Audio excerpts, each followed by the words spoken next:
So welcome again. I think we're good to start. This is a day 0 session in the context of the SDG Bergen Conference. So thank you for joining. It's a joint session organized by SOS UK and the International Association of Universities. And we will be talking about the topic of the whole institution approach for education for sustainable development, ESD, and the Sustainable Development Goals, the SDGs. So just very quick, some housekeeping rules. I already said that, so please keep yourself muted as well for the participants and the speakers. And please be aware that this is also being recorded and will be used by IAU and possibly for others that are not able to join us today. Feel free to ask comments in the chat box, and then later we can also have a more engaging discussions.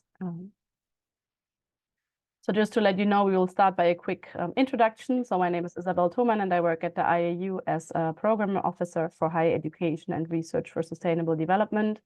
Then I will be giving the floor to Sonia from SOS, who will be talking a bit about the whole institution approach and how we would understand it in this context. And we will hear from some examples from practice, from higher education around the world as well.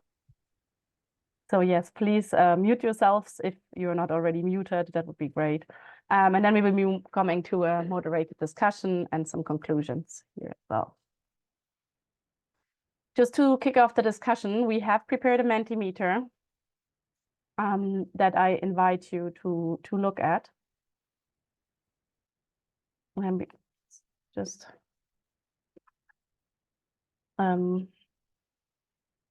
that. That is a problem if you have two screens open and you want to present one.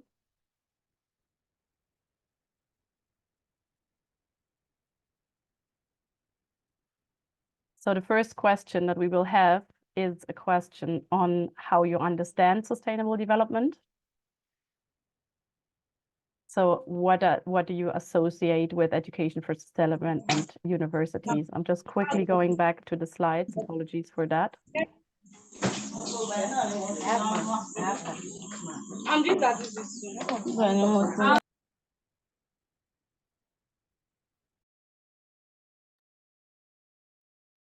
I put the information for the Mentimeter in the chat box, so everyone can go to mentimeter.com and enter the code, and you'll be able to access the questions that we'd like to ask you.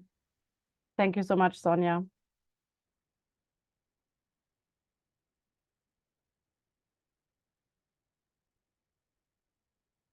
There it is. Okay. So we will give you a couple of moments still, so the Mentimeter is open. You can respond to them also throughout the presentations. There you have the code, and there you have also the QR code. It's the same as in the chat, and we will be getting back to that in a bit later as well. So just very briefly to introduce the IAU and where I'm sitting at, which is the IAU Secretariat based in Paris at UNESCO. We've been created by UNESCO over 70 years ago, and we are still based here and working very closely, of course, with UNESCO, but mainly with our members. So we have over 600 members in 120 countries, mostly higher education institutions and organizations, but also some affiliates. We work on the World Higher Education Database, which is a global page for accredited institutions and also some other information on higher education systems. And we work on research publications and organizing networking opportunities also for our members. But our work circulates around 4 priorities, which are leadership, digital transformation, internationalization, and sustainable development. So the session today is set in the context of this priority of ESD, higher education and sustainable development. With this mission, like this priority, really try to enhance the engagement of universities with topics related to sustainable development in different dimensions: teaching and learning, research, campus activity, and student engagement. For instance, we have a IAU cluster network, which is a network of good practices, and also a platform, the IAU ESD portal, that will help, and also some other initiatives that I think Sonia will get to in a minute. Just very briefly also here, because I'm conscious of time. Why are we working with ESD and the SDGs? Well, it's really a backdrop a lot of action. It's a framework that is holistic and that can be used interdisciplinary and also using a whole institution approach, which we'll get to as well in a minute. And it allows us to bring in students, to bring in everyone at the university and have this element also of co-creation in our work. These slides will be shared later, so that's why I'm just skipping through them a bit quickly. Here you can see our cluster networks. I'm also very happy that we have 2 speakers that are also in this based at universities that are engaged in the cluster, the University of West Indies and the University of Costa Rica are the 2 colleagues that will be presenting in a bit as well. And yeah, here I also included some example activities. The portal I already mentioned. We conducted a big research project that we presented last year to see how universities work with the SDGs. And we have a publication series, for instance, on the SDGs. This is the report for the survey that I also invite you to read. This just again saying I will be sharing these later. And just without further ado now, and I know people are still entering the room, so welcome those that are joining us now. So we're just in the beginning, just in the introductions, and I'm be passing on now the microphone to Sonia, who will be presenting a bit more on what we mean by this whole institution approach and to ESD and to the SDGs. So yeah, Sonia, the floor is yours. Thanks. Thanks, Isabel. Thanks for that introduction and setting the scene for the session. Hi, everyone. Really looking forward to spending the next hour and a half with you, talking about how we can use a whole institution approach to embedding sustainability and the SDGs in our institutions and in education. Sorry, next slide, please, Isabel. So just a quick introduction to who I am and where I'm coming from before I start talking a bit more about setting the scene. I'm Sonia Perez. I'm a senior project manager working in education programs at an organization called Students Organising for Sustainability. So I'm based in the UK cohort of SOS, but I do a lot of our education work through our international program as well, Students Organising for Sustainability International. We're a group that supports student and youth groups to globally lead on sustainability and climate justice. And so what we do is we develop and deliver a range of different programs and workshops, advocacy campaigns to get students to not just learn about the challenges that we're facing that we need to overcome, but to develop skills and attributes to actually take lead and to play a leadership role in shaping our future and shaping education. And so a key focus of ours is partnering with students, empowering students for that whole institution approach to embedding sustainability in learning. So next slide, please, Isabel. So I'll talk a bit more about a piece of work that SOS and IAU have been delivering together starting in October of 2023. But before I do that, I just want to set the scene and talk about what we actually mean by a whole institution approach. It's a term that's used quite often when we talk about this kind of work, but what do we actually mean by it and why is it so important?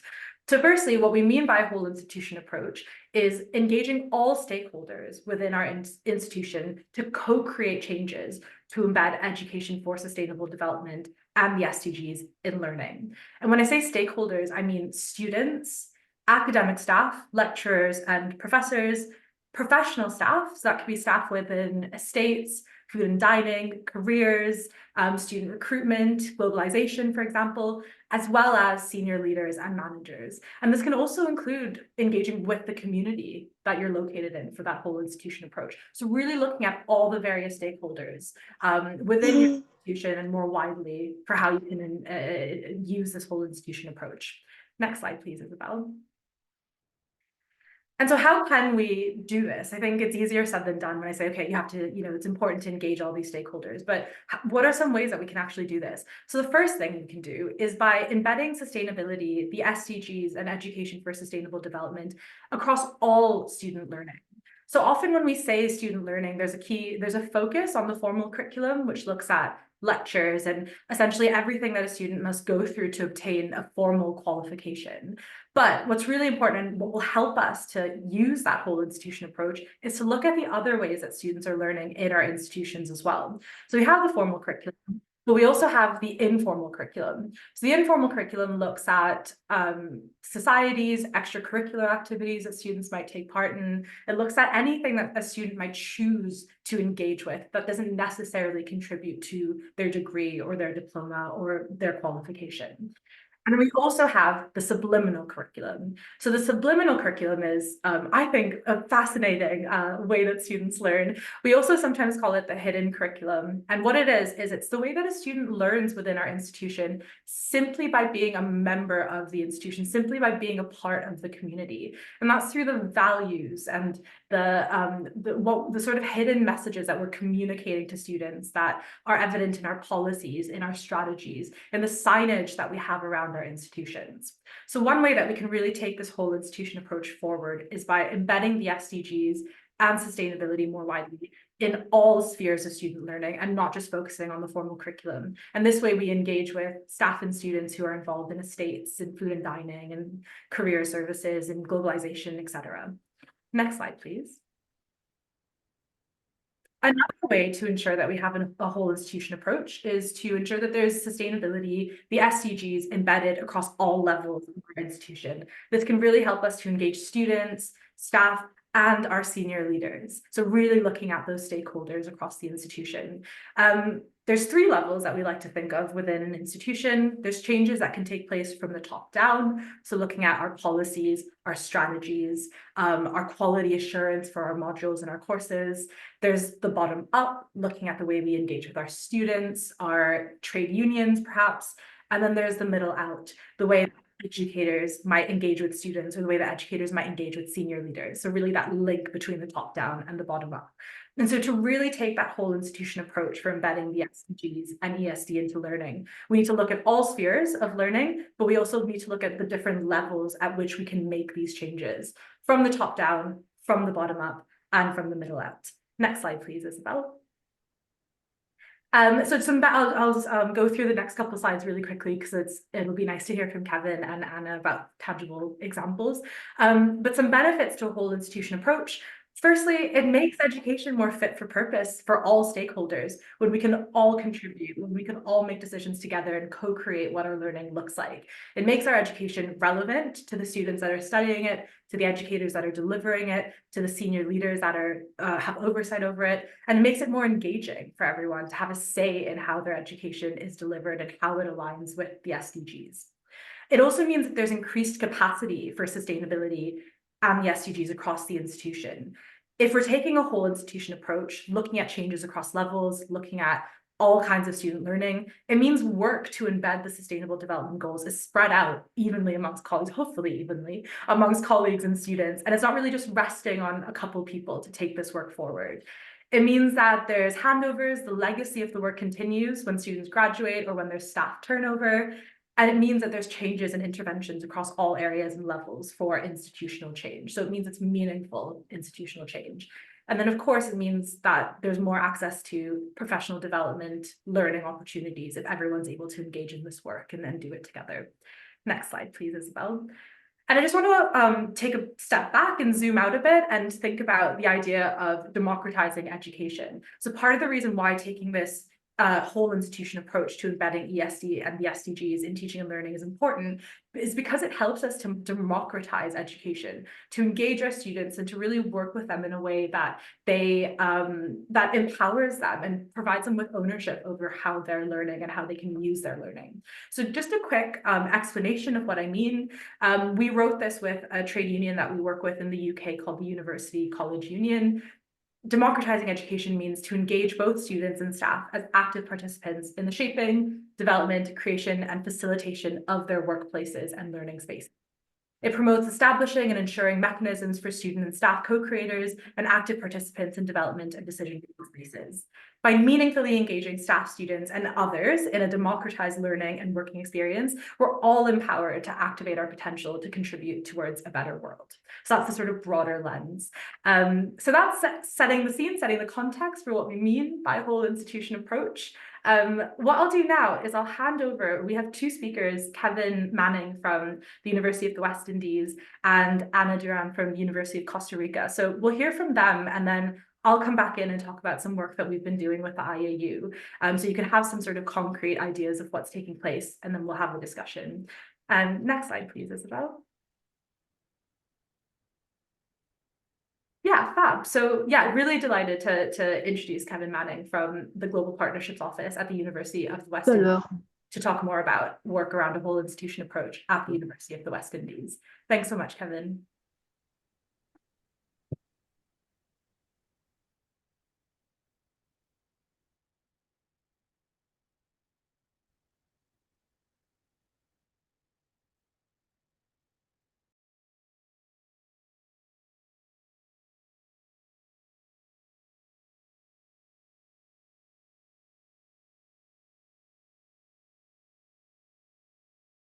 Just want to make sure everyone can hear me closely. Good morning, everyone. Just someone responded. Did you hear me okay? Yeah, Yes. we can hear you. Okay, great. Yes, just to jump right in, as you know, my name is Kevin Manning. I'm coming to you from the University of the West Indies. Currently, I'm based in Barbados. And right now, I just want to take a step back. As you would know, when it comes to ESD and sustainability, there are many different definitions. The first one, many of you will be very familiar with. Right, so I will just want to jump to the second one, where you see that ESD is essential for achievement of a sustainable society and is therefore desirable at all levels of formal education and training, as well as in non-formal and informal learning, just to mention much of what Sonia would have just said. So how do we ensure sustainability?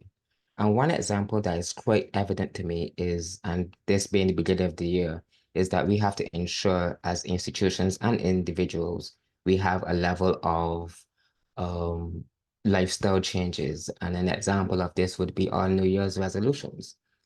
At the beginning of the year, many of us set out to ensure to make these changes, to see that we want to be in the gym more, but we are not always as consistent as we want to be. So these lifestyle changes is something that we have to be able to say to ourselves and our institutions, this is what we need to do. We don't really see sustainability in much of our work as educators. And this is primarily something that was very evident within the Caribbean region. So how do we, as an institution, set about ensuring sustainability and ensuring that it's something that is going to be very evident for time going forward? So one of the main plans that the University of West Indies has undertook to go forward would be to ensure that we have implemented sustainability plans. And this has proven to be quite useful, as one of the main areas of this is that we would have seen much of the work which we are continuing to roll out early this year. Late last year, we had those discussions is with Sonia and her team at the Responsible Futures at SOS UK.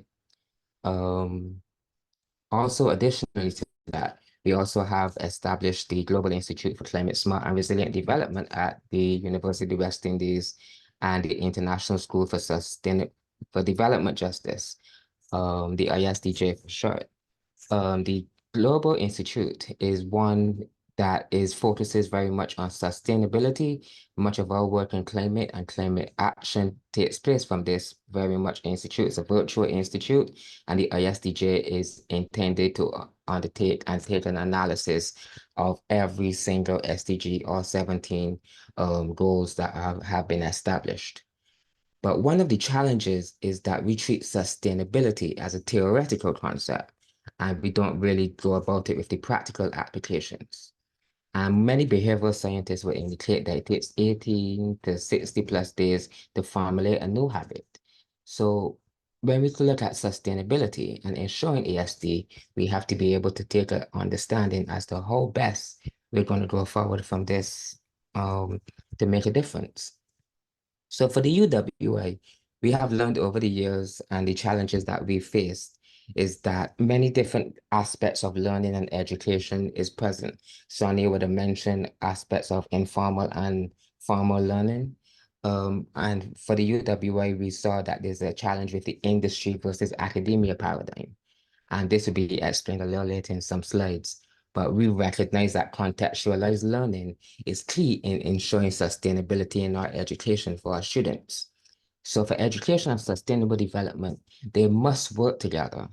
And we've witnessed that many universities, they focus on the theoretical. Many of you in your work will probably focus on the theoretical, and you probably incorporate the practical. But many of your colleagues just focus on the theoretical, like it's a philosophical science. But industry seeks the practical as it retains real-world implications. So in a global environment where jobs are constantly changing, we see the evidence every day. What are the requirements to ensure that the SDGs and sustainability are present? Practicality must boost the theory. So as I mentioned before, the industry academia paradigm, and we choose to look at this from a theory of change. So what is this theory of change that we look at? And you can see here a definition from the United Nations Development Group, which is a theory of change is a method that explains how a given intervention or set of interventions is expected to lead a specific development change, drawing on a causal analysis based on available evidence. So why is this important? Sustainability is difficult. It is no easy way to ensure sustainability. It requires work. Evidence is needed to support what is being done, and you have to involve stakeholders, many of them being the industry, and all of this is grounded by policy and strategy. And you can see here a quick graph as to how we go from idea to implementation. Many of them involving many of your work.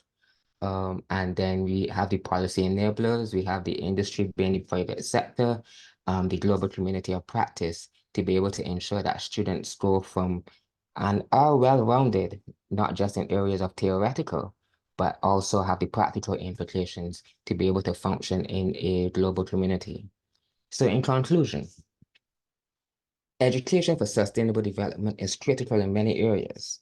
However, in order to effectively achieve it, integral changes must be undertaken. HEIs, such as the University of the West Indies, have to ensure that sustainability continues in all aspects of our work. There's no way to get around it.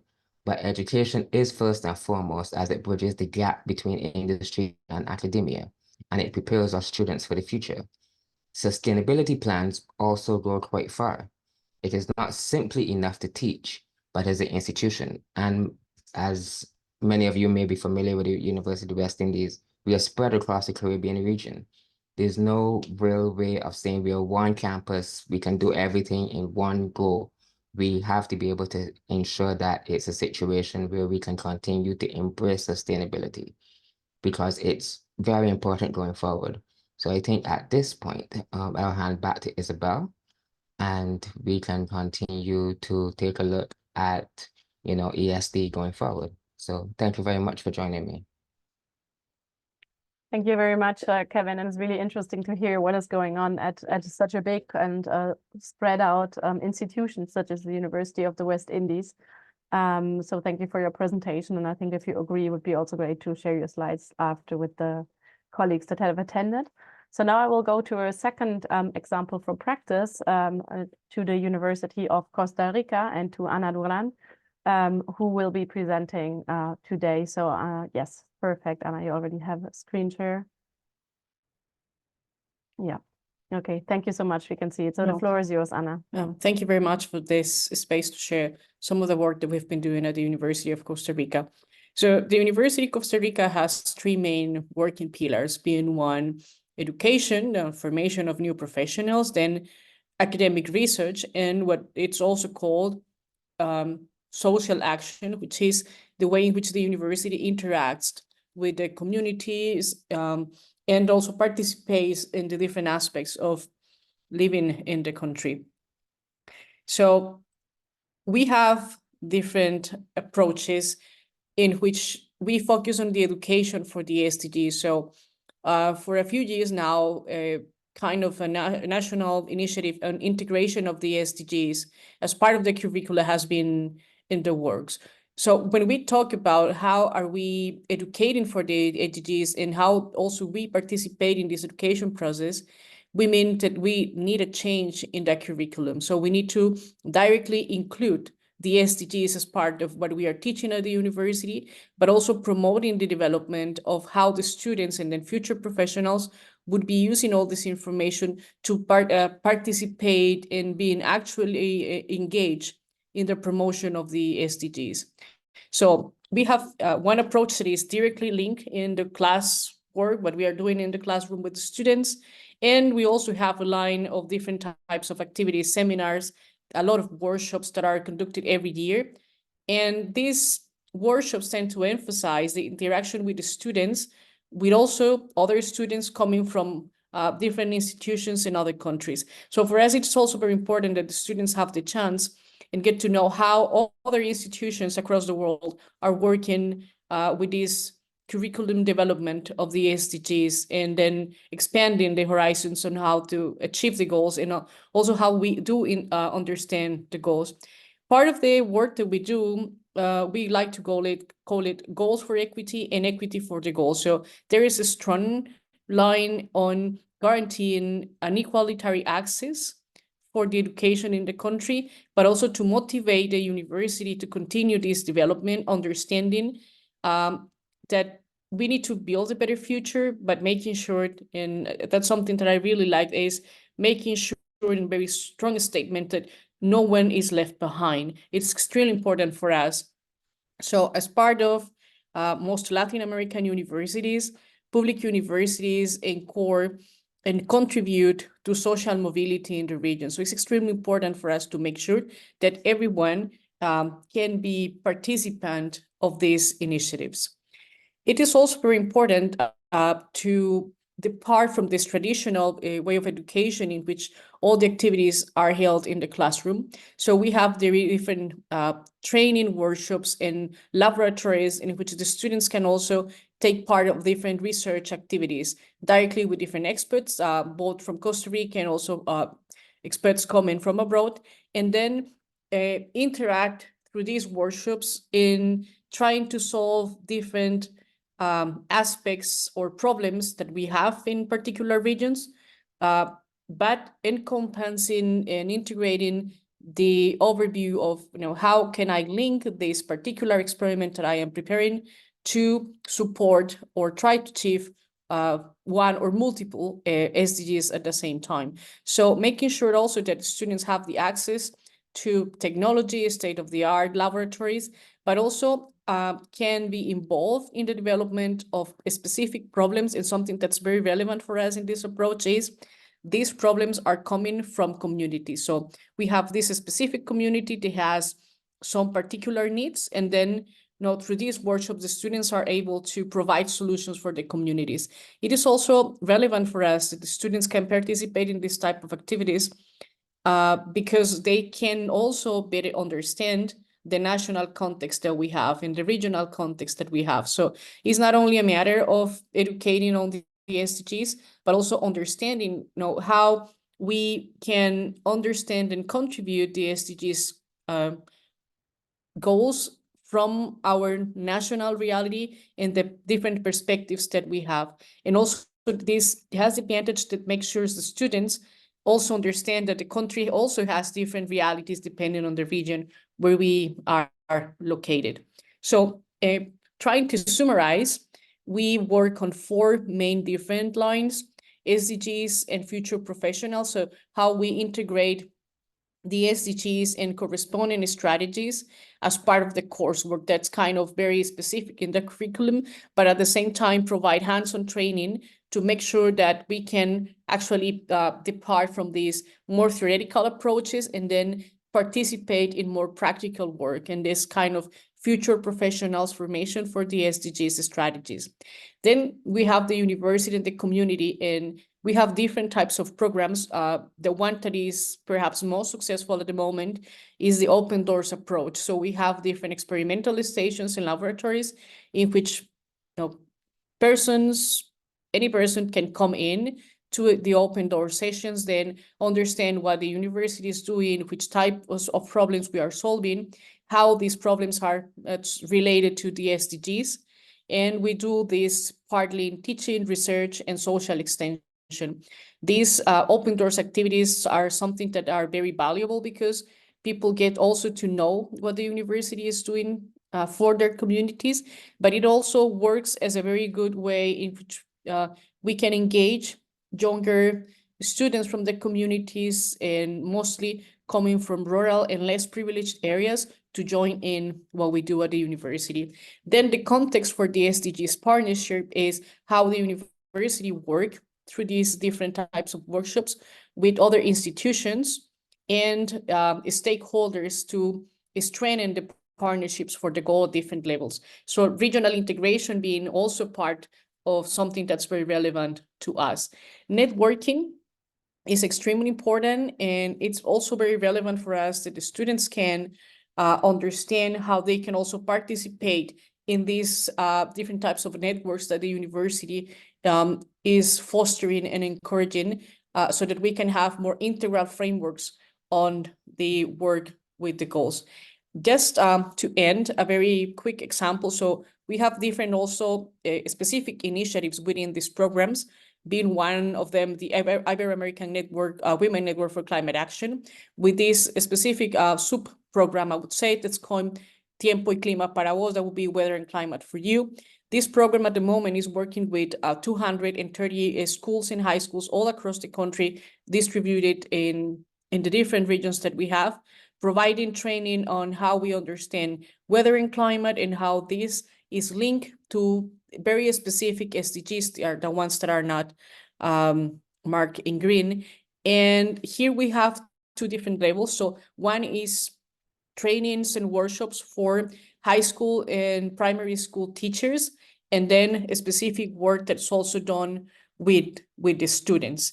That would be then this quick summary of our work at the University of Costa Rica with very specific examples. But no, in a nutshell, our interest is to make sure that the university has an active participation, but is strongly connected with the communities and not, different or acting only with the stakeholders, but we want also to interact with all the different actors that are relevant for reaching the goals. Thank you so much, Anna, for this overview of the initiatives at the University of Costa Rica. And I agree that working with the community is almost as important as working with the people within the university. So that's very great to get some more concrete ideas how that could happen from your projects. I will now move on to Sonia. So we have here now two concrete examples how whole institutional projects are implemented at the University of Costa Rica and the University of the West Indies. And now I think Sonia will come back to this idea that you presented earlier, how we understand the whole institutional approach and what we could do about it to have these initiatives strongly connected at our university or our institution. So Sonia, I think I will be screen sharing. Yes? Does that work for you? Yes, please, that would be really good. Okay, perfect. So I'll just share my screen again. We are leaving the Mentimeter open. So if you want to reply to it, thanks, Sonia, I shared it before, and we will get back to it in the discussion right now. There you go. I think you should be able to see it. I just jumped. There you go. So, yeah, so perfect. the floor is yours. Thank you so much. Thank you so much, Kevin and Anna. It was really interesting to hear about what's happening at UWI and the University of Costa Rica. And I love the sort of approach about working with students, working with the community and taking learning from the sort of abstract theoretical to the concrete. I think that's fabulous. So what I'd like to do for the next 5 or so minutes before we begin a discussion, which I'm really, really looking forward to, is talk about work that SOS has been doing with the International Association of Universities to support institutions to use that whole institution approach to ensuring that the Sustainable Development Goals and ESD is embedded into all student learning. Next slide, please, Isabel. So we've been working with with IAU to deliver an international pilot to a program called Responsible Futures. So Responsible Futures is a supported change program that partners institutions with their students and a wide group of stakeholders to work together to embed sustainability in all learning. The Responsible Futures program has actually existed for a decade in the UK. So in 2024, we're celebrating 10 years in the UK. last year, we found that there were so many excellent outcomes, so many learnings, and we wanted to work internationally to be able to engage with institutions all over the world. And so we partnered with the International Association of Universities, and together we're delivering the international pilot to Responsible Futures, and we're working with 7 institutions across the world, including the University of the West Indies and Kevin and his colleagues. So the program, as I mentioned, is a supported change program for a whole institution approach. Through the program, what we do is we partner students with their institution. We provide you with a framework of good practice that's been co-created by all of the institutions that are involved in the pilot, and we support you to engage with that framework through a range of different support. It's a global network of institutions and students that are working together to embed sustainability and the SDGs and ESD in teaching and learning. And so there's lots of different moving parts that I'm going to talk through briefly. Next slide, please. So in terms of, I mentioned it's a global network of institutions and students. So on the screen, we have the current partnerships. In the UK, there's 18 partnerships across the different countries. And then our international pilot, we have 7 institutions across the globe in Canada, Ireland, the Caribbean, so a range of different countries in the Caribbean, Zimbabwe, Lithuania, and Western Australia as well. Next slide, please. So Responsible Futures in a few words: inspiring, reassuring, necessary, exciting, collaborative, passion. Next slide, please. That's from a university staff member who's been involved in the program. So in terms of outcomes to date, so while we currently have 25 partnerships globally involved in the program, over the past decade, we've worked with 48 institutions and their students, reaching over 1 million students globally. Through the framework that's provided through the program and the different supports that we provide to engage with the framework, over 2,000 actions have been taken for education for sustainable development and to embed the SDGs into teaching and learning. A key part of the program is that the institution and their students work on engaging with the framework to progress this work. And then after a year or 2 of engaging with the framework, we deliver a student-led audit where your students audit you on how they feel you've embedded the SDGs and other frameworks around sustainability into teaching and learning. So we've delivered or supported 47 student-led audits, which have resulted in really, really interesting recommendations from their students on what they think their institutions are doing well and what they'd like to see them progress, communicated through extensive audit reports. And from those audits, we've worked with over 200 students who've led these audits. And it's been a really, really interesting process for a lot of students because they don't normally, unfortunately, get the opportunity to play such a strong leadership role in the direction their institution is taking for the SDGs and for sustainability. Next slide, please. So looking specifically at the kinds of changes that have been made, the framework, the support provided alongside the framework, the audit, all of which has led to changes at all levels of the institutions that have been involved in the program. So from the top down, middle out, and the bottom up. So for the institutions and their students who've been involved in Responsible Futures, we've seen a range of different actions taken to embed sustainability, the SDGs and ESD in teaching and learning. Some of this includes conducting curriculum audits to identify where ESD and the SDGs are in teaching and learning and to what extent they're embedded, passing policies and strategies that center ESD and the SDGs, creating interdisciplinary experiences for students to engage with the SDGs and other topics around sustainability, diversifying the curriculum, so really looking at who we're learning from and what kinds of knowledge we're producing and exchanging, securing greater resourcing for this work, so ensuring through the program that there's people in place who can deliver this work and work with students, and there's capacity in place for this, budget in place for this kind of work. Partnerships, which is the institution and their students have established living laboratory projects, which is a type of learning that takes learning from the sort of theoretical to experiential. Cohort working with institutions globally. So we have lots of different meetings throughout the year where we bring together institutions to learn together and talk about their work on Responsible Futures and on embedding the Sustainable Development Goals in teaching and learning. Gaining buy-in from trustees, governors, and senior management. So the program supports institutions to be able to get that buy-in. So again, looking at that whole institution approach. developing a stronger relationship between the university or the institution and their students, and developing stronger working relationships across the institution as well. So as I mentioned earlier in the session, looking at the way professional staff might engage with students and might engage with academic staff, etc. Next slide, please, Isabel. So this is from a student who was involved in an audit at De Montfort University in Leicester in England.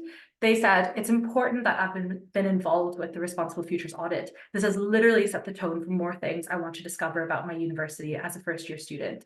I'm interested in seeing what they do in the future. So the program facilitates that student leadership and ownership over the work, and students that are involved feel as if they're equal because they are equal partners in this work. Next slide, please. So a short case study from Manchester Metropolitan University in Manchester in England. In 2022, they passed a leadership and sustainability strategy, which commits the institution to embed climate change education, including carbon literacy and ESD in all of their courses by 2026. So in 2020, the university embarked upon developing this new strategy, and through Responsible Futures, they had a key focus on engaging a broad range of stakeholders, including students.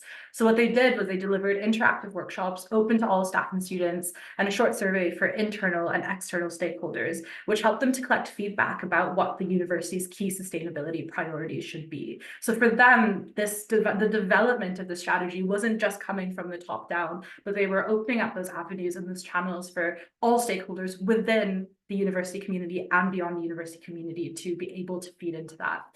They also developed projects to engage students in the development of the new strategy, and they ran a student-led campaign to be able to do this. Next slide, please. So they said the Responsible Futures program has been valuable in providing a framework to encourage action on embedding sustainability across the institution and in catalyzing support from the partnership to enable this. So they saw the program as a way that they were able to ensure that the strategy and the development of the strategy was a whole institution approach and not just coming from the top down. Next slide, please. Right, so that's a whistle-stop tour of the Responsible Futures program. As I mentioned, we're delivering this program with IAU, and we selected 7 institutions to be involved in the pilot. What we're doing is launching the program, the official program, in October 2024, so later this year, after we finish co-creating the program with the pilot institutions. And so if you're interested in learning more, or if this sounds like something that could be an interesting approach for your institution, we are delivering 2 online information sessions taking place in March. So one's 12th of March from 3:30 to 4:30 p.m. and one's on the 14th of March, 8 a.m. to 9 a.m. So hopefully that can accommodate different time zones. Do keep in touch. My email's on the slide and I'll also put it in the chat. And yeah, if you'd like to learn more about the program, I'll put the website on the slide. And so yeah, let us know if you'd like to chat through any of these bits that we've just mentioned. Thank you so much.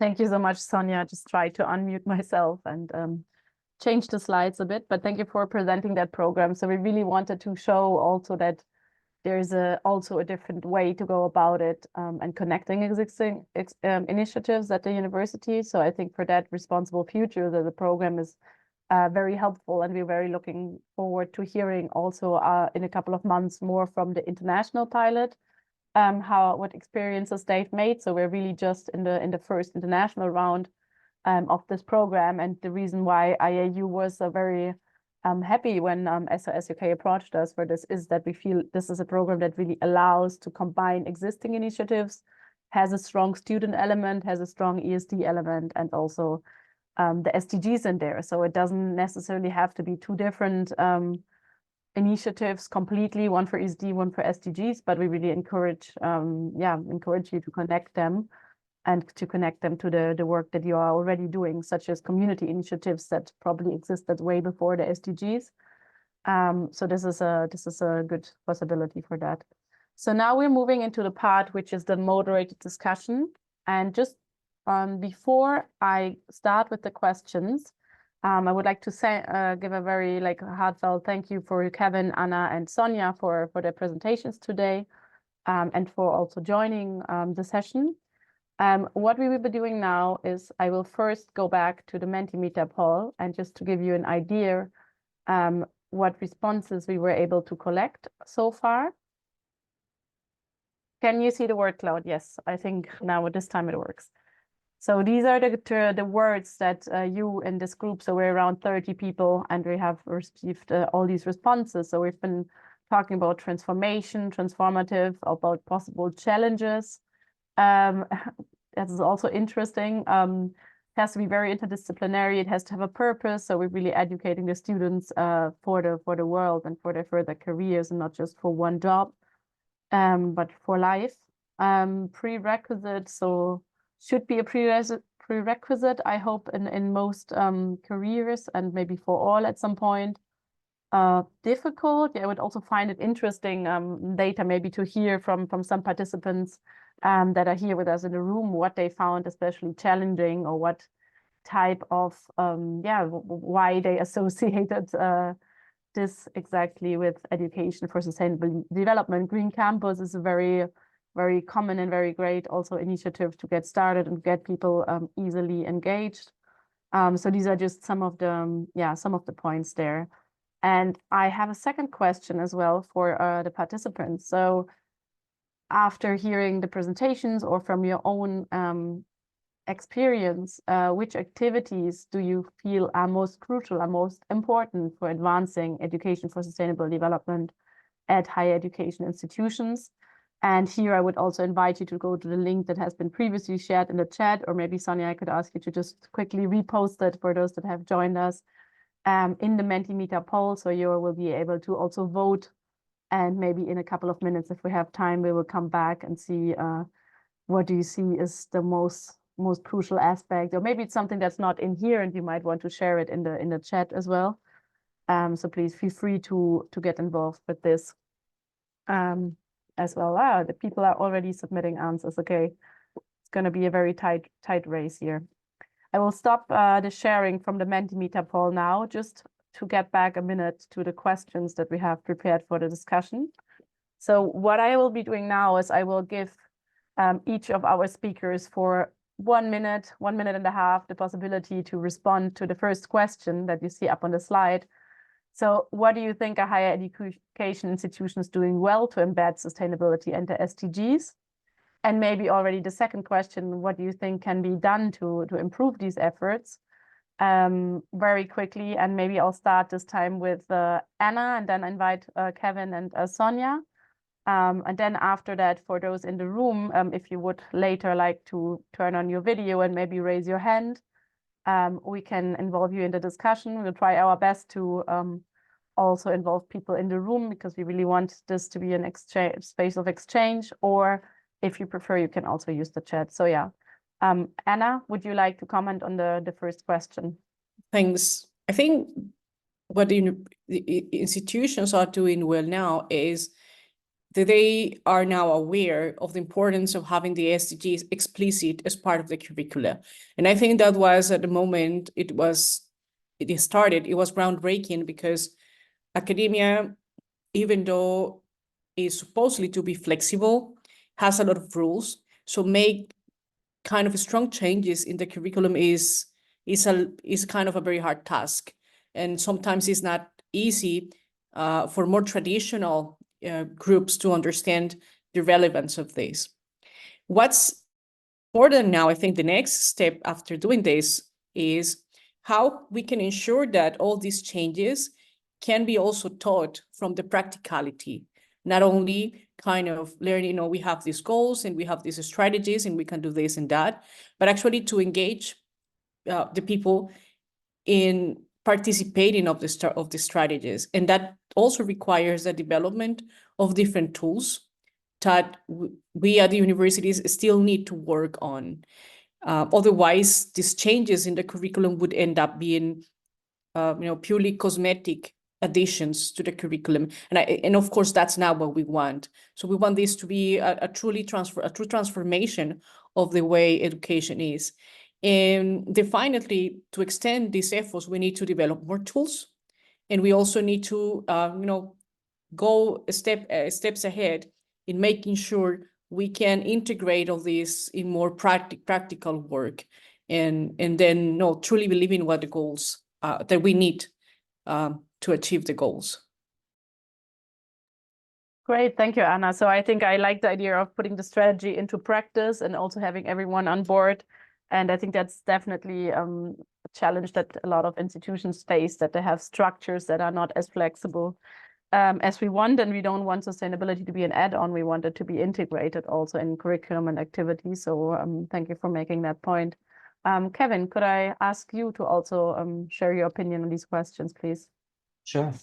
I think Anna touched on a very interesting point when she mentioned sometimes how higher education has been so traditional, and it's been challenging to get new ideas and innovation in sometimes the curriculum.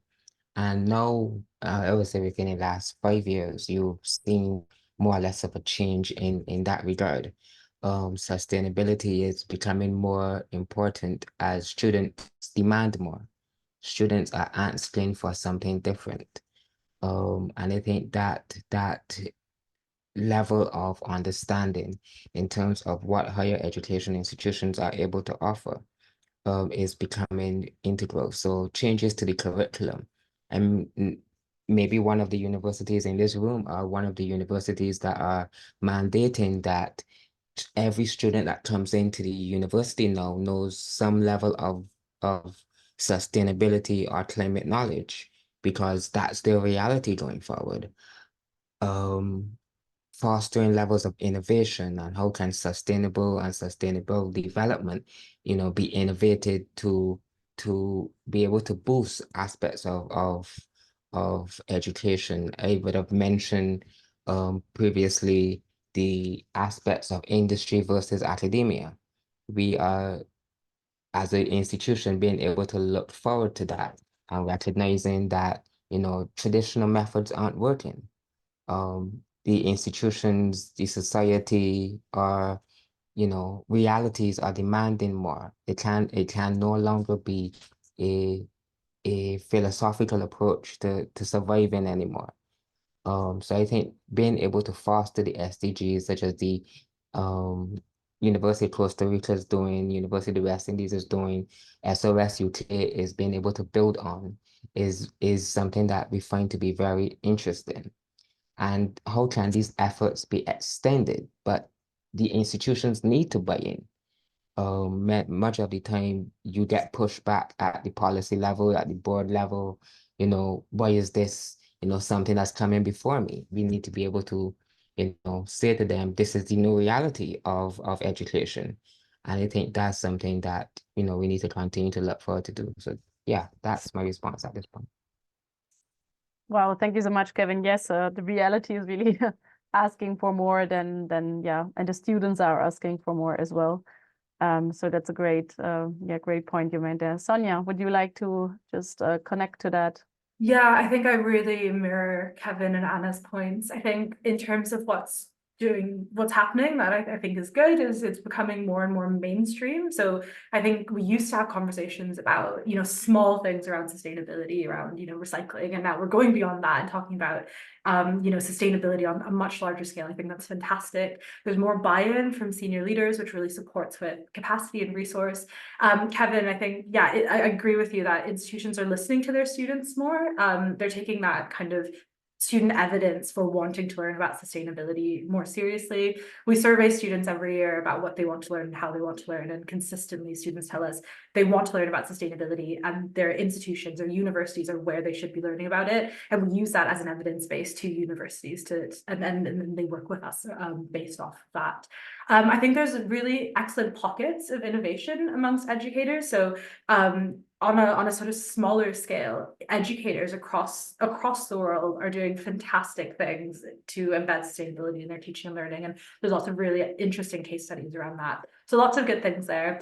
In terms of how can these efforts be extended and improved, I fully agree with Anna and Kevin. I think we need to ensure that it's more embedded into basically every process, the entire process of developing a module, a course, and delivering it. So from quality assurance to the outcomes and assessments, we need to ensure sustainability is embedded deeply in all subjects, not just subjects that are traditionally linked to sustainability. So that's really important. I think another thing is we need to see more of those whole institution approaches. I don't think that's more as widespread as it should be.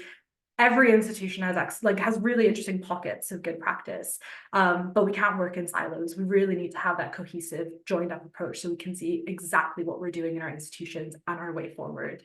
I think we also, Kevin mentioned this, but we really need to focus on skills development as opposed to just the teacher, like how we need to focus not just on what students are learning, but how they're learning and how they're supported to actually develop skills that they can use concretely in the real world to tackle real world challenges. So I think when you think about the SDGs, we need to go beyond just embedding topics related to the SDGs in teaching and learning to skills development. So how can students actually contribute to overcoming the challenges we're facing?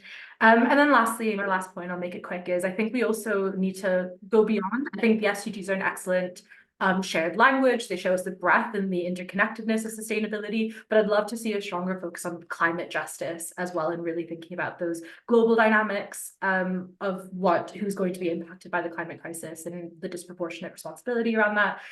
So I'd love a stronger focus on justice going forward as well. Yeah, I think I've summarized my general thoughts. Thanks, Isabel. No, that's really great, Sonia, and also great that you bring up climate justice again. And also, I think that links very well to the idea that we had earlier in a presentation from Anna, I believe, when she was saying there's also an idea of equity and access. So I think it becomes very quickly with this approach also a social question that goes way beyond the environmental dimension of the SDGs and of sustainable development, but really also has a very strong, social and community aspect to it. So I've stopped sharing slides so we can better see each other, and to also give the chance to some of our participants in the room to either use the chat to ask questions or to use the hand raise function. So it can be a question on one of the initiatives maybe presented, or if you would like to add something, if you have an initiative at your university that you really want to stress.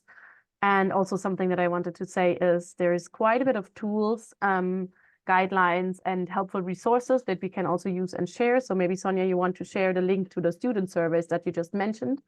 And I was just, and I will share it in a minute, thinking of UNESCO also has quite a bit on education for sustainable development in terms of a toolkit for ESD resources for teachers.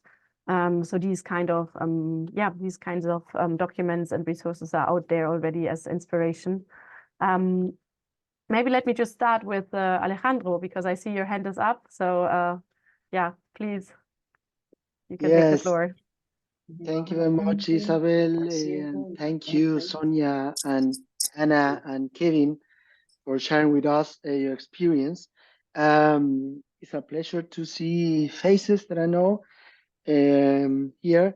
And about the questions, I just like to add that what the universities are doing well at the moment to embed sustainability issues. I would like to remark issues because in a couple of cases, it's not the concept as a whole concept sustainability in the understanding, but from just environmental perspectives in most cases, and they're well done to embed holistic as one these perspectives that address sustainability, mostly like mentioned environmental challenges.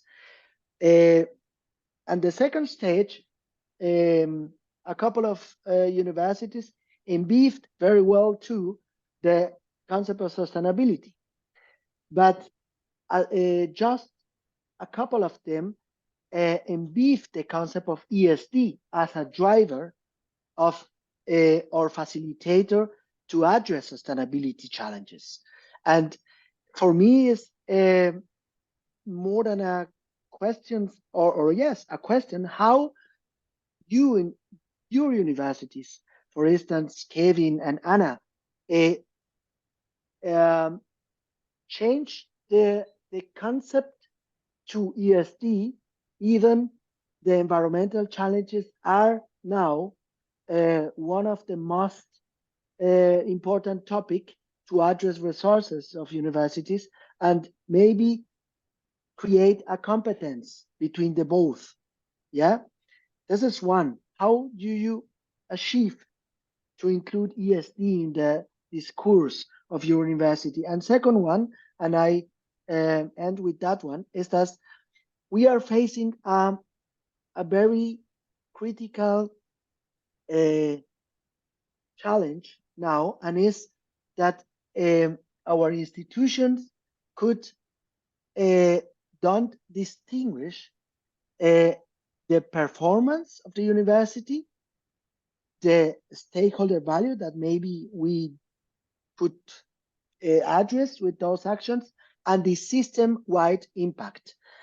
Because performance, I mean, from the doors to inside the institutions, but system impact is what the university does outside with the community. And most of them are focused on be a green university, that carbon neutral university. Very well, very nice, and must be done. But the goal, is my opinion, of one institution, such as one university, is to transform the systems, to transform people outside. Yeah, and this is my comment and question. Thank you very much. Thank you, Alejandro. And this is a very challenging question, I think, also for universities. I just wanted to say you've been researching that topic quite a bit, and you're an expert on ESD as well. So I think that's very specific questions already. So I wonder if any of you, Kevin, Sonia, Anna, would want to dive into either balancing, I think, the focus on climate and activism at universities, and also the systemic. I'd like to join in on that. I think the most challenging thing is that because of the traditional way universities have been conceived, it is very common that we get things like mandates. We have to do this, and it's more like this top-down approach. When you go and work with the community, the needs, the reality is most of the time extremely different from what you have from the university mandate. So I think in this case, one good strategy to solve this is meet the top-down approach with the bottom-up approach in the middle, so that we have all these policies coming from the universities interested in, we need to work toward this, for example, with the case for climate action and carbon neutrality, which is very important, but we also need to understand, for example, if there's pollution in a community, why they are using this specific production system, what are the conditions that they have that sometimes enforce them to not being that sustainable. Is that only a matter of telling a community you have to be sustainable, but the universities also have to provide them with the tools. And in this sense, the co-creation of knowledge is extremely relevant. You cannot just go to a community and tell them what to do. And I think, the co-creation is perhaps one of the best solutions for that type of case. Thanks, Anna. Any of the other that would want to come in here? And sure, I'll take a swing at it in terms of answering that question effectively. And I think, Alejandro, to be more precise, is how to achieve ESD in our discourse, or the balance between environment and ESD. Just want to be sure I'm answering the right question. Yes, how do you achieve to change from just one unidimensional perspective of sustainability as a name environmental challenge to a holistic challenge, name ESD or sustainability as a concept? Well, I think in order to answer that question, and I think from an institutional perspective, I don't think we've been able to make the shift holistically and be able to say this is what focus we were on, and this is the focus we choose to be on. I think at a stage for the institution, the institution has decided that we're going to do both. And we're going to push environment, we're going to push climate, and ESD has recently came about to be a mandate, I would say, within the last year or so. We have only noticed that the way in which we go forward has to change, and we have to recognize that no longer do we act as an institution and say that this is how we will acknowledge certain issues. But if you're familiar with the climate of the Caribbean and where we stand in comparison to how hurricanes and natural disasters and how exposed we are, we can't say that we can no longer look at the environment around us. We are susceptible to hurricanes, we are susceptible to droughts, rising sea levels, and so on. And as an institution that focuses primarily on SDG 13, we have recognized that our students must be aware of the realities around them in that regard.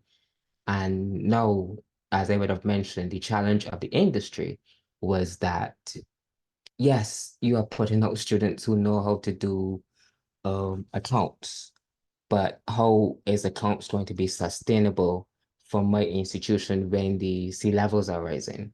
How is it going to be sustainable for my law firm or for me as an engineer? What type of engineering will I be able to do, which is, more secure? And Anna mentioned previously that it's a situation where there have been mandates that come from the top down. Now we've recognized that right there in the middle is where we have to operate. We have to operate with our students, we have to operate with the industry, we operate with higher level executives, institution and externally, because we as an activist university is how we operate. So ESD, environment, and maybe whatever else may come or as a result of the data and the innovation and the research that is going to say we need to focus on this is going to be the reality. And just to mention, since Sonia mentioned it, University of the West Indies is finalizing its climate justice strategy. So we as an institution is preparing and finalizing the climate justice strategy for the entire Caribbean region. So I just wanted to mention that since I didn't mention it before. So thank you. Thanks, Kevin. That's really great. And I think that shows a bit the conflict that Alejandro was pointing at, and that you're also experiencing at your institution, that climate is such a pressing issue. And I think we all also agree that this is definitely one of the SDGs that needs to be tackled first, climate action, but then it can't be really done without the others. So there has to be some sort of balance needs to be found as well, working with that. And I really like the point that you made about governments and about working and preparing students for the job market. And there's just as a side note, so we worked on a project on green jobs, and we had some webinars also with other or partner organizations and UNEP, United Nations Environmental Program, like 2 years ago. I'll send a link. So there's actually a guidance document for educators and institutions. What they then recommended, it was also a multi-stakeholder project, how to best prepare students for jobs. And actually in the end of these discussions that we had, we came to the conclusion that all jobs need to become sustainable jobs and need to sort of need ESD. So also the accountant and also the lawyer and the architect and the engineers and the communications managers and project managers. And so we're coming to my role, for instance. So it's really something that, that's not just one job, but it should spread also then across the different professions, how we think about it. Sonia, was there something that you wanted to connect to the discourse at this point? Yeah, I think, similar. I think it's about seeing climate action and ESD as not separate, but almost ESD as the vehicle for climate action, and really thinking about, so ESD is so focused on skills development and the competencies that it can encourage learners to develop. systems thinking, critical thinking, futures thinking, self-awareness, values thinking, all of which ultimately support someone to take climate action. So I think it's really about communicating it as the vehicle for climate action as opposed to sort of separate agenda. And yeah, it is tricky to kind of to be able to communicate that and to convince senior leaders that it's part of it. It's all really the same thing. But I think it's looking maybe at that skills bit of ESD and saying, no, we're actually supporting students to develop skills through ESD that can help them to take this kind of necessary action. And I think in terms of employability as well, ESD skills, the competencies, I think there's 7 competencies that are highlighted, are so transferable. So in the UK, the competencies that ESD aims to encourage are also the top top skills that employers are looking for currently. And so I think it's about communicating those benefits and communicating ESD as simply just relevant, good education. And perhaps I could even go as far as to say that if we're not accessing ESD, we're not accessing relevant education for our time. So hopefully that's answers your question, Alejandro, and provides some insight. That's great. Yeah, I find it very, very interesting here, our exchange. I'm wondering, so just as an open invitation for all in the room, you can also contribute either in the chat or take the floor and say something. So yeah, not wanting to force anyone to speak, but we still have some time left, so we can talk about some examples and we can address maybe some question. Yeah, Matilda, I see. Please, if you would like to take the floor. Hello, thank you so much. It's been very, very interesting hearing the different perspectives. I think I'm from the UK, I'm from Nottingham University, and so we come from a very UK bubble and perspective. Sorry, the sun is blinding me. I can't see very well. I guess my question, it was kind of reflecting on what Kevin was saying, and then just what Sonia said as well about looking out at your physical setting, your community, your geography, and that leading to climate action. And I suppose my question is if anyone's got any tips of how to best engage both students and staff when often we have our blinkers on and we don't feel like we're being impacted physically by climate change or environmental issues or social issues, or even economic issues. And so, I mean, in Nottingham is in the middle of the UK. We're not close to a coastline, so we can't see sort of coastal erosion. Sea levels are not impacting us. We're quite a privileged university as well, so I think people have different perspectives on their social and economic experiences and situations. And sort of my question is, what can we do to take our students and staff over that, their blindfolds almost, and really start to engage them and realize that actually, even though we might not be sitting here with floods or heat stroke, that this is a global problem that we're all part of, if that makes sense. Thanks so much, Matilda. Yes, absolutely makes sense. So who wants to try answering that question as well? Anna's, go ahead. Yeah. Yeah, so I just wanted to comment on that. I think we are sometimes worried about that because we might be privileged. There are things that we don't understand. And we have also to understand that privilege is not necessarily a bad thing. So we just need to understand that we have a different perspective of the thing. And they then engage with the other groups to understand the situation that they have. So when we talk climate action, for example, in the case of Costa Rica, it is very common that you will have this academic research project. You would go to a community and model or use different types of tools to address climate change. But it is not very common that the researchers would be engaged with what are the impacts of drought or extreme flooding in a community. And that's part of the problem. So we are talking sometimes from the perspective of the physics of the problem, the numbers of it, but not really understanding the socioeconomical aspects of the impacts. So once you get to be more involved with the community and understand what actually the numbers of the impacts mean for the people, then first you have much more credibility in the first place, but then the way in which you address the questions is totally different.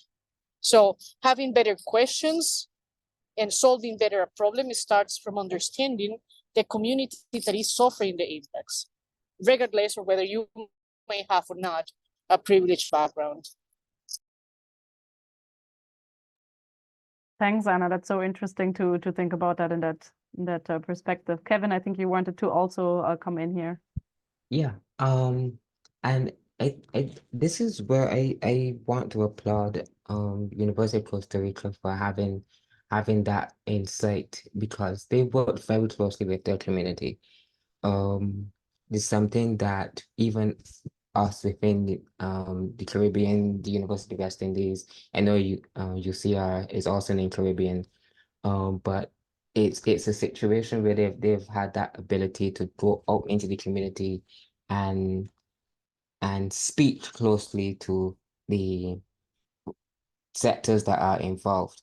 Now, to Matilda's question, you ask them. It's as simple as that, because what you would recognize is that while the evidence around you may not be as simple as, oh, it's too hot, or, we have extremely, unseasonal weather, they know someone who's been affected by climate change. They know someone who's not living a normal life as it should be, whether they are from a part of the world, maybe in the Middle East, Asia, the European continent, Caribbean. They know what the realities are like for their friends, their family, and so on. And then I'm sure that there's many scientists around you within your various faculties that will point towards the evidence to say, you see that black line on that graph? That's every single day that, the planet has been hot since, 2024. And then you can point to them and say, we need to do something about this. This is your reality going forward. We need to address this. And that's where ESD comes in, because now you're being able to foster that within them and say, we've shown you the evidence. Now, what do you want to do about it? And I think that's something that we can look at going forward. So I think that's my response to that. I could clarify a bit more if you wish for me to, but I think that's as simple as it can get. Thanks, Kevin. Well, I think I'll give the question back to Matilda. Have we answered your question, or do you want to Yeah, have no, a that's bit brilliant. more Thank clarification you. on that? Okay, thanks so much for coming in as well. Yeah, I was also wondering, because we've talked a bit about leadership and engaging and strategies, if our speakers or someone from our audience also has an idea or a good example, how we do that. Where do you start if you're like based at a faculty, or if you're a student? What is a practical advice? Because we're just working on a project, we're calling tips for SDGs. So I think Kevin knows what I'm talking about, but maybe the others not. And we're trying to give like practical advice for people to where to start. So is there something that you would want to say, like very, very short and very easy? Maybe Sonia? So it was the question, like how you can start to do this work to embed sustainability in teaching and learning. For example, yeah, like if people are really like saying, Yeah. I don't see this happening here, or I want to be more involved, like where do you look? Yeah, so one thing that we recommend as a really helpful initial point is a curriculum mapping exercise. So because we're a student-led organization, all of our curriculum mapping is very much a student-led approach. And so it's a really helpful way for you to get an initial idea of what actually exists within teaching and learning within your institution, looking at the SDGs, but also looking more widely at ESD and the competencies associated with that. So we're not just looking at what students are learning, but how they're learning, which I think has been a key theme in this conversation. And so a curriculum mapping exercise, there's loads of different methodologies out there. We also deliver one, so happy to chat more if anyone's interested. But it's a really helpful way for you to get a baseline understanding of what exists within teaching and learning, B, have an evidence base for conversation, to start this conversation with other lecturers or other students or senior leaders, and if it's a student-led approach, having an initial way for students to begin that leadership and to have that ownership. And then you can use those findings and kind of identify pockets of good practice, identify strengths, identify challenges, and use those findings to make progress and make your next step. So I think that's a really helpful initial step if you haven't started anything, or even if you have started this work. It's quite a tangible, concrete thing that you can do. Thank you, Sonia. Yeah, I think that's a really good idea, and we're also having some of the ideas already shared in the chat. And I think communicating and teaching people or the students how to communicate and having informed opinions is a super important element to that as well. I'm just going to share also a link to UNESCO publication on skills and competencies for SDGs. So I also find it super helpful to see what are actually like very concretely the skills that we are talking about. Maybe I don't know if Anna, if you would like to come in and connect to any of the points before, or if that's not possible for you, right? Yeah, sure. So I think perhaps the main challenge now is how to properly commit to the goals without being afraid of making changes in our universities. Because I think there's still some resistance on that. And I was reading in the chat a kind of informed opinion and how to prepare the students to have more information about counteraction and so on.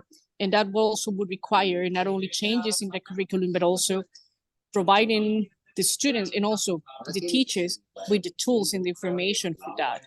So I think perhaps the most difficult thing now is how to avoid being afraid of the challenges that we have. And, some of the changes have to be more structural in the universities. Can I come in on that really quickly? I think I really like that point, Anna. And I think something that happens, I think, in a lot of institutions is like a fear of discomfort. And this work is challenging. This work is uncomfortable. And I think maybe an acknowledgement that it is scary, challenging work, and it's okay to feel that way. And it's okay to be afraid of our institutions changing, because they ultimately need to change quite a bit to respond to the challenges we're facing. So I really like that point. And I think being more comfortable with discomfort in our institutions is really important.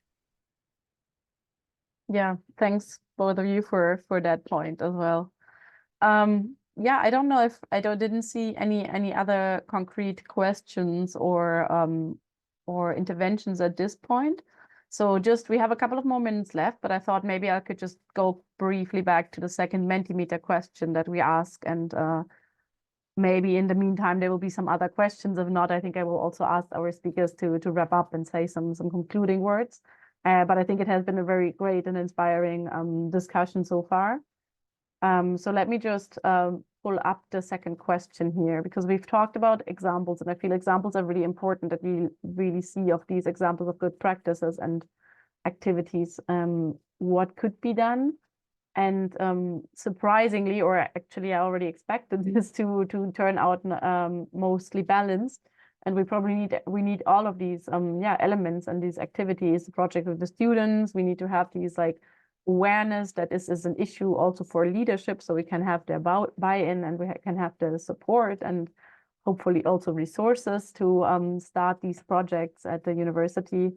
Having some research and also really understanding what is it that we need and what is it that students want.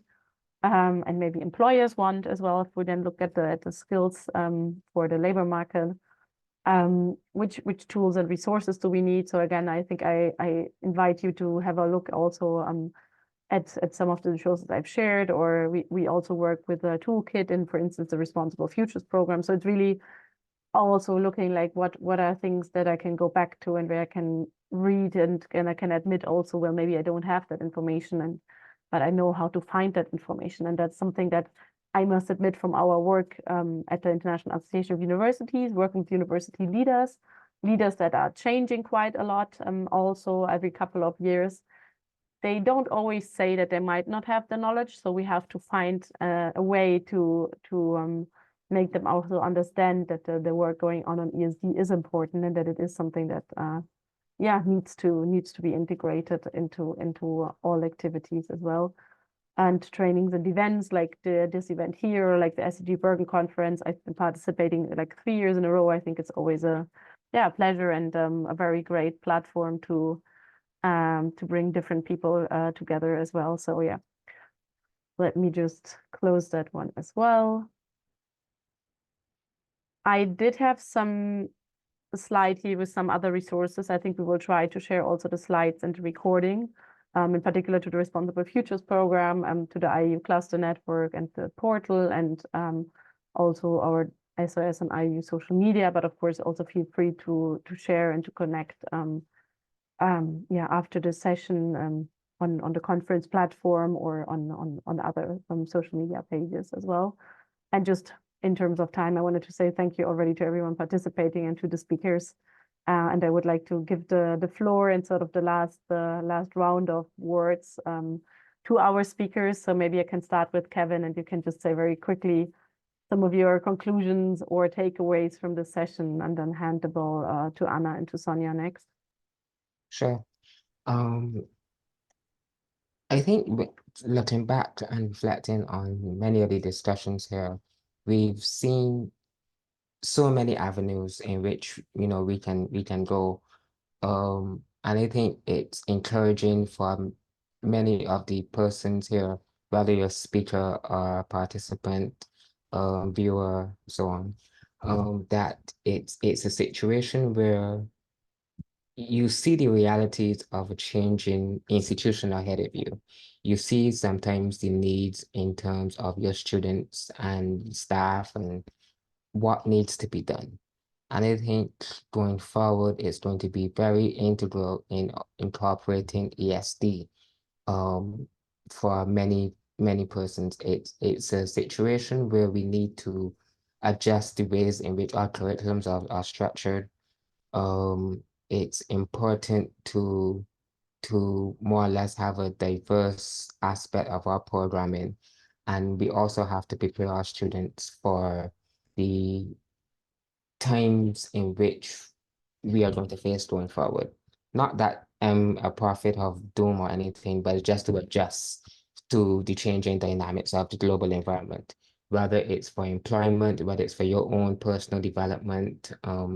It's just good to know about what the realities are of a global economy. And I think it's very important that sessions like this be held. And I thank the IAU, SOS UK, Bergen, for being able to organize such a conference, because many of the participants in reading through the chats, very informative, very crucial discussion. And it's always a wonder and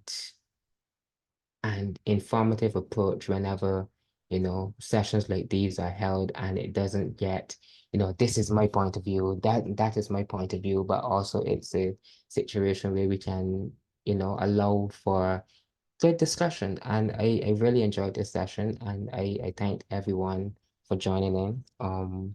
So I think at this stage I would say thank you for inviting the University of West Indies, and I think I'll hand over to Anna at this point.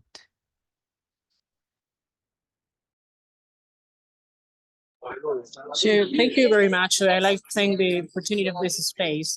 And I think my message would be try to make sure you can meet in the middle so no one is left behind.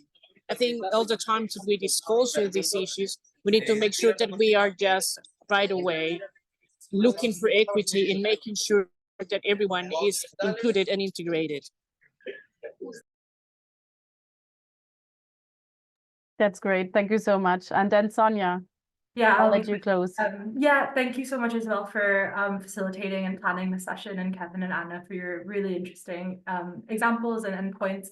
Really quickly, I just think just the whole institution approach is so important for this work. It ensures that all the voices that need to be heard, all the stakeholders are heard, can co-create what learning looks like in our institutions. And it means that this work is long-term, sustainable, relevant, and engaging for everyone. So really want to emphasize the importance of not working in silos, but using that cohesive whole institution approach. Back to you, Isabel. Okay, thank you so much. And we're perfectly on time, and we'll close the session. So thank you again. And yeah, I hope you enjoyed the session. You will follow the activities of University of West Indies, Costa Rica, SOS, and IAU. And yeah, enjoy the rest of the conference. And yeah, see you maybe soon. Bye-bye. Thank you, bye.